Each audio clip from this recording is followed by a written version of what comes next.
So, minions first. Silly.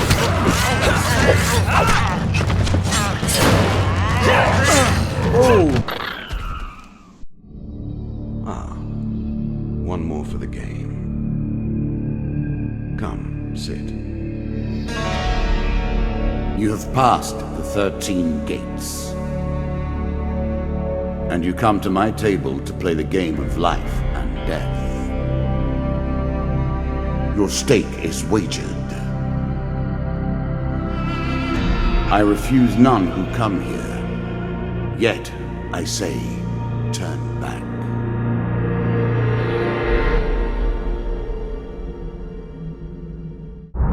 Back so soon? I knew you would not falter. Hello, one and all, Mickey here, and welcome to Hands of Fate. Even my weakest opponents seem to be getting the better of you. Try harder. I do like a challenge. Okay, so apparently he's thinking that he beat me. Yes, so I have reset all my progress in this. These are all the different bosses you'll encounter throughout your journey, but because the tutorial requires that you go through the first area in normal difficulty, I am going to redo it on the hardest difficulty, which can be found in the Fate section. This is where you choose your fate. Fates are basically characters, and from this point on, that's what I'm going to be calling them. You've got the Apprentice, Easy Mode, Adventurer, Normal, and Warlord, Hard. And then you've got a varied bunch here that have their own strengths and weaknesses, and each also have their own story going on that you'll encounter as you progress, that only they can experience. But once you've got to the end, you'll typically unlock something, either an encounter or an item, that will then be available to everyone. But, as I said, I've deleted all my progress, so anything that I had unlocked is gone, and the only extra cards I have access to is the Warlord series of cards, which is starting at Warlord 1. But I'm getting ahead of myself. You want to play on hard mode? Done. Thank you, dealer.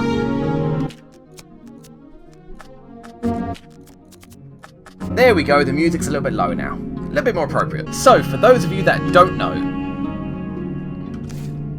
Hands of Fate is what you get when you cross a card game with a beat-em-up style Batman Arkham Asylum series fighting game. So the floors that you're on and all the elements you'll come across, be it enemies, encounters, or items, are all represented by cards, as can be seen here. These being the cards I choose from, and these being the encounters. Of course, the dealer, being your opponent, will put in what weapons he wants to have in the game, as well as what encounters he wants to have. When you have an encounter that results in a fight, then you fight it out as if basically you're Batman. You attack in a given direction, and if the enemy attacks and it can be countered, then a symbol will appear above their head, and if you press the counter button, then you'll automatically counteract that attack, regardless of the direction you're facing, assuming you're in range. And if the enemy is going to attack and you can't counter it, then a different symbol will appear, much like the enemies in the Batman Arkham series that use things like knives. On top of that, the enemy can do range attacks, which you can counter as well, but as I said, I am getting ahead of myself. So these are the bosses that you're tasked with killing. As I said, the tutorial requires you go through the first section in normal difficulty, which means I'll be going through it now on the higher difficulty, which is Warlord. That also means anything that was unlocked in this chapter, I will actually have access to. For example, Desperate Measures, Fortitude's Breath, basically pretty much anything here that you see as new. There's nothing I can do about this. I did want to have everything just be a blank slate, but I can't because I need to actually defeat this first boss to be able to fight it again as the Warlord character. So yes, this Warlord character. Rule changes can be seen here. Faster combat, that applies to you and the enemy. The enemy is stronger and deals more damage. The counterattacks are stronger, which actually just applies to you, which makes things slightly easier. And bandits automatically get throwing knives, which is kind of their tier 2 upgrade that they'll get. From the Warlord's perspective, they get it from the get-go. As well as the cards that he's forced to use in his deck, being pretty much the worst food card you can get, the worst gold card you can get, and on top of that, a pretty bad penalty. But I did notice, surprisingly, he also gets a shield, which is odd. Most of the other characters have to work their way to that point where they'll either defeat a certain boss and have a shield from that point onwards, or find a shield out in their journey. But yeah, the Warlord starts with one. Fair enough. Other than that, starting equipment is a crappy axe, light armor, which is one of the few characters that actually starts with light armor, meaning that I'll move more quickly, but I'll obviously take more damage, and the Warlord's helm, which doesn't actually seem to do anything. So I'll be selling that the earliest opportunity. As for the encounters, as you can see, anything that's got new is something that was unlocked the first time round when I was playing in normal difficulty. I shouldn't really have access to it right now, but nothing I can do about it. And the only encounter that I've chosen not to add is Dead Man's Gorge. Basically, I've just gone as default. I've let the game choose what it thinks it should be here. It'll always choose anything that has new in the top right hand corner. And speaking of the symbols that are on these cards, new, I'm not going to explain again what that means. I'll let you guys use your imagination. The lock symbol, again pretty self-explanatory as well, is locked.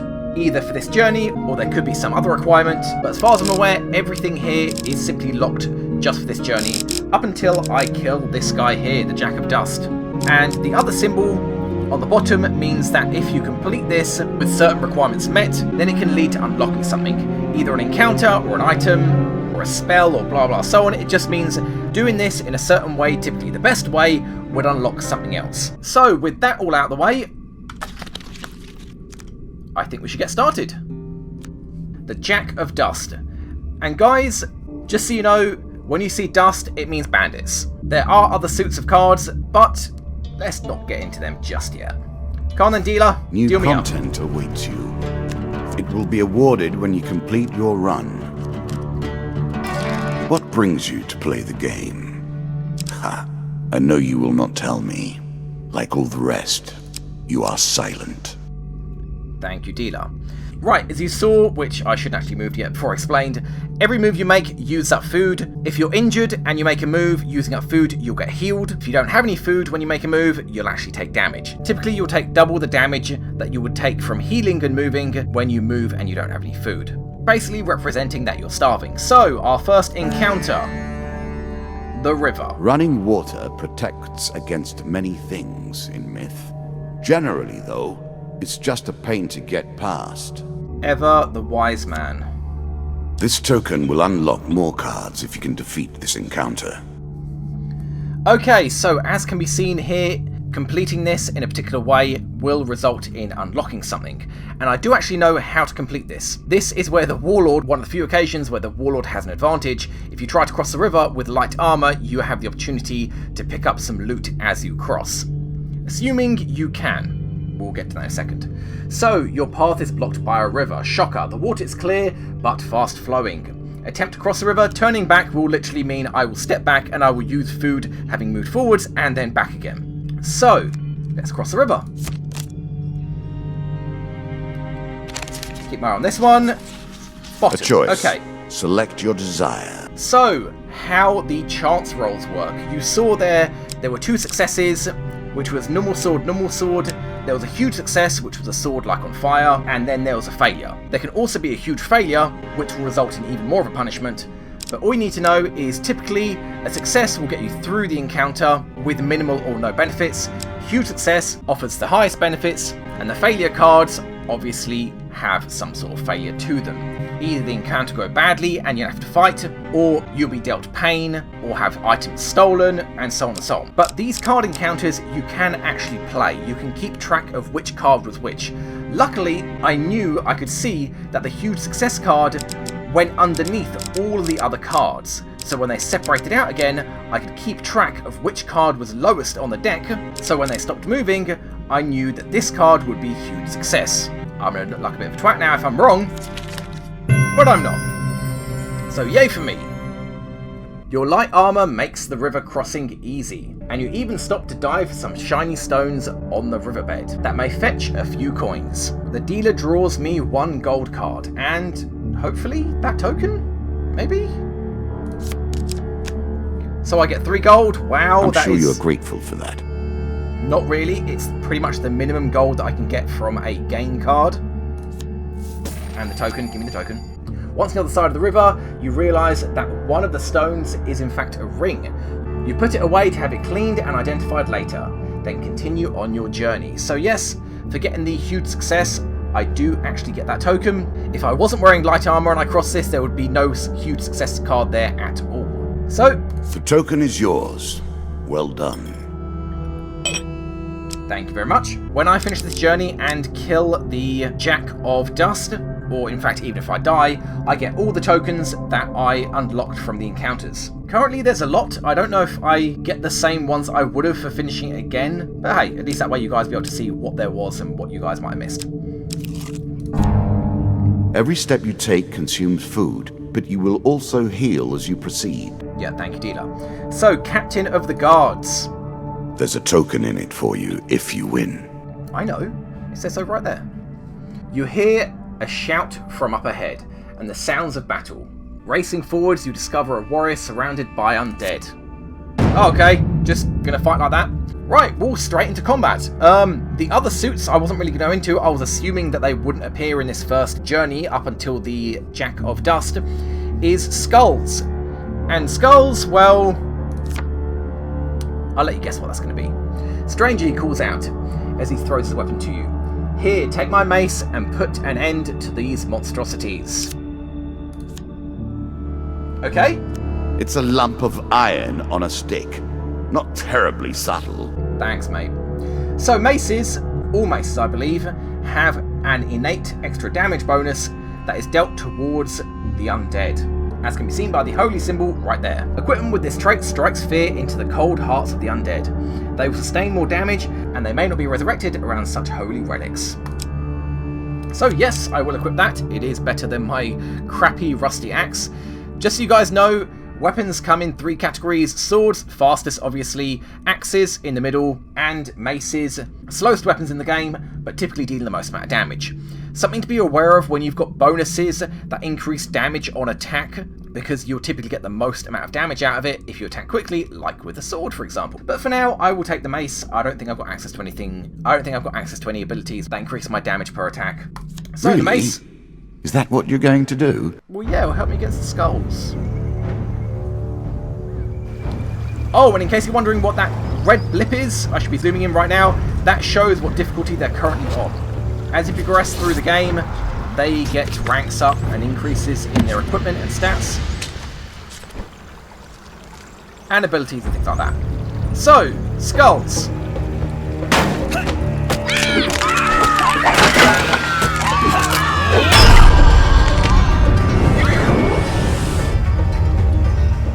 Okay, so yeah, that wasn't really much, guys. I can assure you, by the time I get to the end, I'm going to be pulling my hair out the end of the game, not this actual journey. Not to mention skeletons, when you've got a mace, they are just going to melt. The battle didn't really last long enough, but as you could see, the green symbol meant I can counteract. I can also shield bash, I can dodge out the way with a roll, and then I can just attack. There are also 2 other abilities that I can do. If my weapon has some sort of magical power, I can activate it on a cooldown, and I can use scrolls or spells that have limited uses, but both of those also have a cooldown. So, good work putting them to rest. Keep the mace, we have enough back at Kadir, he says, slowly standing. We've been hearing reports of undead in our kingdom recently, and I came to investigate. He stops to look around at all the bone fragments, more of them here than I suspected. Some new horror must have decided to settle in these parts and brought its minions. I must head back to the capital and report this to the Duke. Watch your step, friend. There is something more powerful at work than just these skeletons. Yep, we will get to the bottom of this series of encounters in later journeys, but for now, give me the token.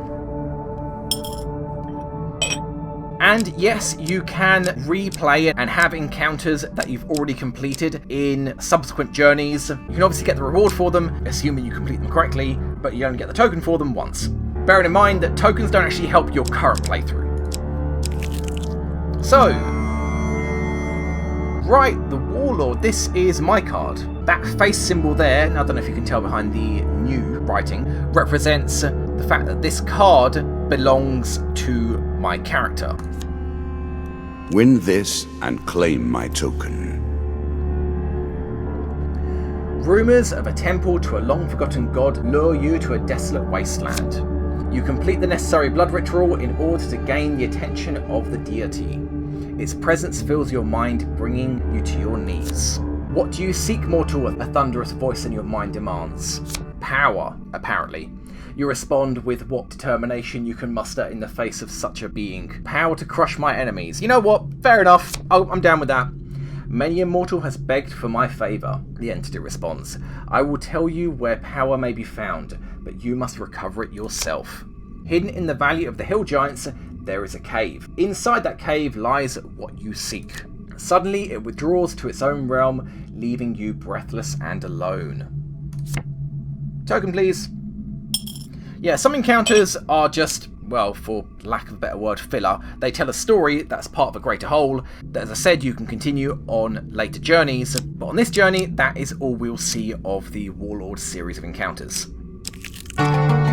So, down to the next floor. Down once more, seeking the heart of it all. You've discovered the exit to this area. You embark upon your next leg of your adventure. Head down. Once again, you have reached the depths. Can you find your foe? I'm gonna assume he's here. Just a hunch. So yeah, each journey has a varying degree of flaws. The higher the difficulty, the more the flaws. But as far as I'm aware, I believe the first journey, the first boss, only has 2 flaws in it, so the Jack of Dust should be here. Mr. Lionel. I was never a fan of illusion or pretense. Here, I'll make an exception. Really, you were never a fan of illusion? Okay. Whilst enjoying your evening meal at a local tavern, a strange old man takes the seat next to yours. He taps your shoulder quite painfully with his wooden staff to get your attention, and you notice he appears to be a goblin, poorly disguised as a human. His wizened face grins at you with a hint of madness. My name is Mr. Lionel. If you give me what I need, boy, I will conjure up your heart's desires with this wizardly wand of my own creation. I'm really worried what he's holding in his hand right now. He cackles uncomfortably for a few moments, then sits patiently waiting for your answer. Right, so I know that if you don't have a shield and you simply ask him what he needs, he will give you a shield outright.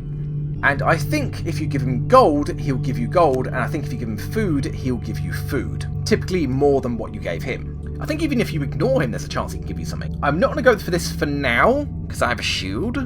Then again, I don't actually need food. I wasn't given food and hope that I'm right in the fact that he gives me more food in return, but I actually have exactly as much food as I need. So you know what? I will just ask him what he needs. I've got a shield, let's see what he gives me in return.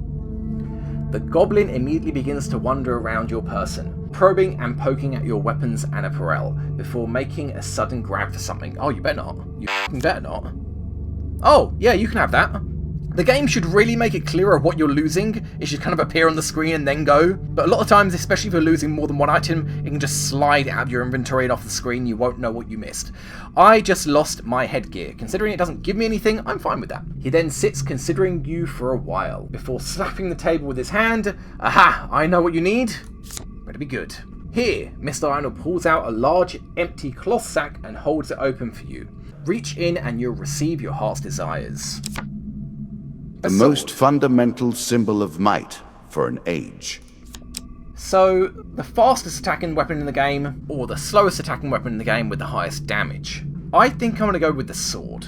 I will regret it if I encounter skeletons, but I shouldn't. Really could have been something better than that. We shall meet again, the goblin suddenly declares. He then strides confidently out the back of the tavern. Well, that's Lionel done.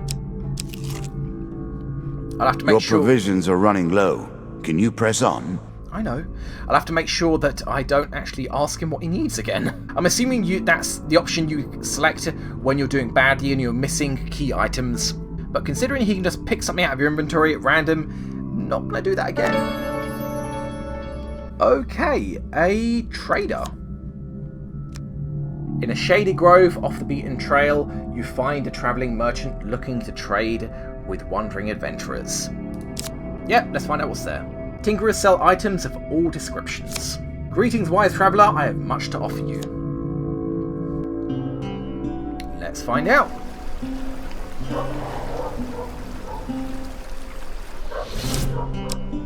Okay, so as I said, I've got enough food to get to the objective, I hope. So we can actually just go all out and buy whatever I want. Sword, got that. Desperate measures. Right, so this is one of the new items, quite a special item. It does a fair amount of damage. Not that I can afford it, but the special quality of this item is that it deals more damage the lower your health is. Then we've got medium armor, which is rubbish for the fact that I have light armor. And we have Fortitude's Breath. Every third encounter, basically every third move you make on the map, doesn't cost you food, which is really good, but considering I know where the boss is, and that I have exactly enough food to get to him, I'm not going to go for it. Normally at the beginning of a journey, this is great, because you're basically using 1/3 less food, and you don't have anything else to sell. So I guess I'll just go for the medium armor. It's a bit crap. I'll move slightly slower, distinctly average. What do you expect me to say? Congratulations? Yeah, actually. Armor protects you from damage. The best armor, of course, does so much more. Oh, I know. Okay, so I'm not going to buy the others. They're kind of pointless, as I said, but I know I don't need the food, but I'm going to buy it anyway, just in case. Just in case something bad happens and I get injured and I lose some food. At least this way, I have a bit more of a surplus. And in case you're wondering, I can move forwards and then back again, back to the same shop, and I can go back to previous cards I've already gone to. Some won't activate, namely the ones that are greyed out. If you go back to them, nothing will happen. But you can obviously cross cards that you've already passed to get around somewhere else, if your journey isn't, well, like this in a straight line. Penultimate. If it were not for greed, then who would play at this game? Good question. Dead King's Hall. A challenge for you, and a token if you succeed. Okay, and another token. You see an ancient ornate coffin in the main burial chamber. It may hold spectacular wealth, but it will surely be guarded. Okay. This is quite the fight, at least compared to those 2 skeletons I encountered. So sneak away, I think I actually have to roll a card to get out of here without triggering them. And I'm pretty sure attempting to take them by surprise means I can pick which card to get rid of. It basically assumes that you stealth killed, you know, 1 pack of them, and the others then go to investigate. So, let's try to take them by surprise. Oh, wow, okay. Okay, so there was huge success, which means I would pick which one I want to get rid of. 2 failures and a huge failure. Now, I don't mind taking them all on. What I don't want is getting the huge failure and having something bad happen. And I'm pretty sure one of the 2 normal failures went to the bottom, and the bottom card came over here. So this should just be a normal failure. I could be wrong, though. 15 health. Ouch. No shit. Hopefully that won't bite me on the arse.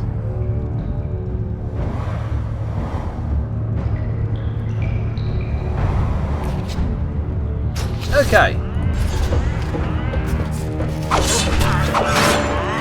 Oh right, they're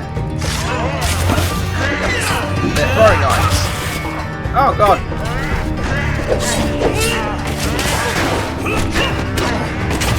So as you can see, they have throwing knives, and I can also perform finishing moves on them when I have them downed, which usually makes the nearest enemy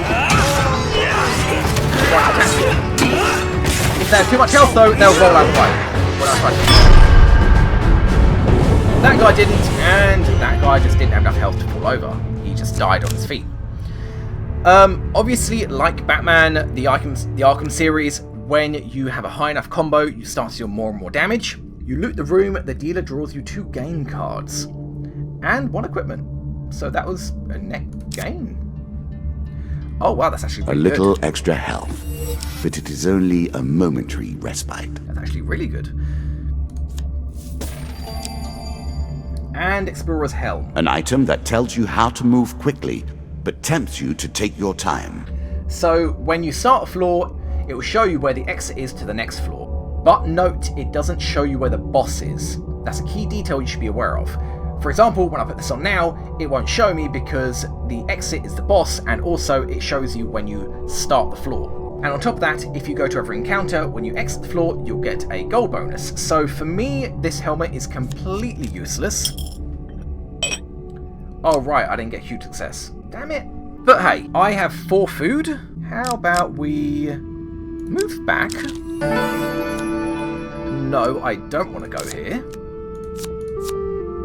Move forwards again. And now I'm back up to the health that I was when I started. I could have gone there, bought more food, and just kept jumping back and forwards, but there's no need for that. 80 health should be more than enough, he says before he dies. So, again, you face the Jack of Dust. Press on. Do not give up this early. The bandit leader is stronger and faster than most bandits encountered. He can become enraged, making powerful, unblockable attacks. He also inspires his followers to steal gold on each hit. Really? I never noticed that. I should probably read these. In the ruins of an ancient temple, among the eternally shifting sand dunes, lives the mysterious leader of the desert bandits. Infamous for his reign of terror over any spice caravans that dare take their chances travelling through his domain, he rules as a king over the barren lands. I'm assuming that's figuratively a king, because there is actually a king of dust, as you'd imagine. So, yeah, I got that. We've discovered the Jack of Dust.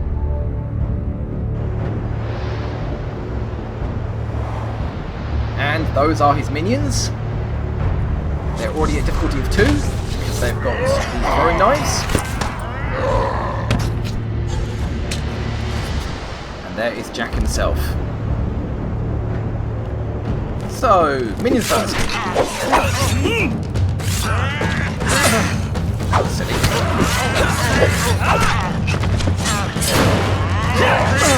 Oh my god, what am I doing?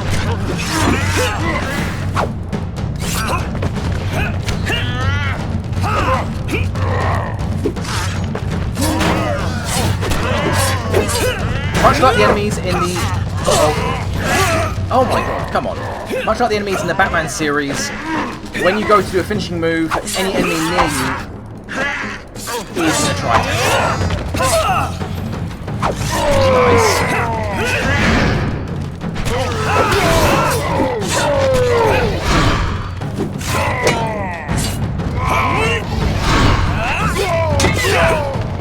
And you should be done. So things weren't great, mainly due to my own ineptitude, but we came out on top. Down into the worms with him. Perhaps there is peace for him in the grave, poor soul. Not likely. So, I have a lot unlocked. I guess you guys can see what was unlocked the first time I came around. Murder at Sea DLC has arrived. Visit the landlocked lover to begin the quest. This card being the landlocked lover.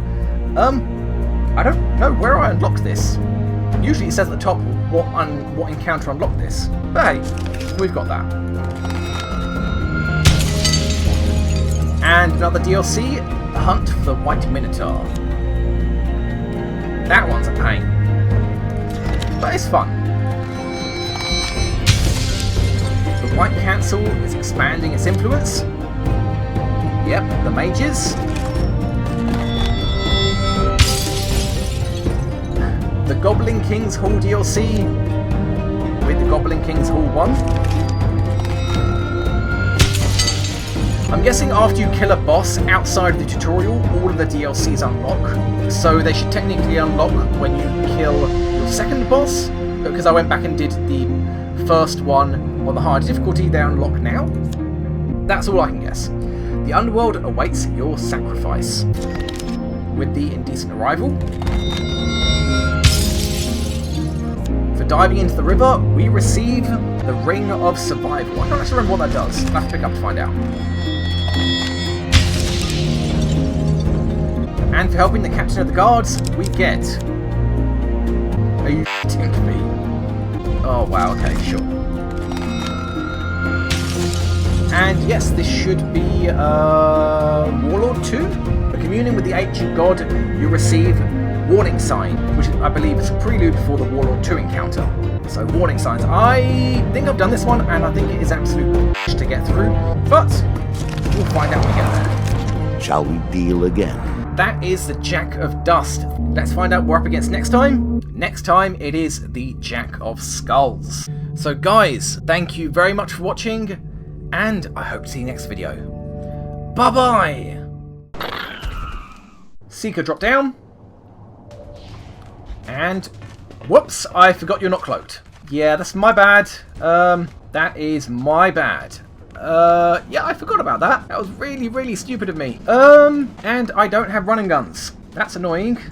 Oh, yeah, we're dead. We're so dead.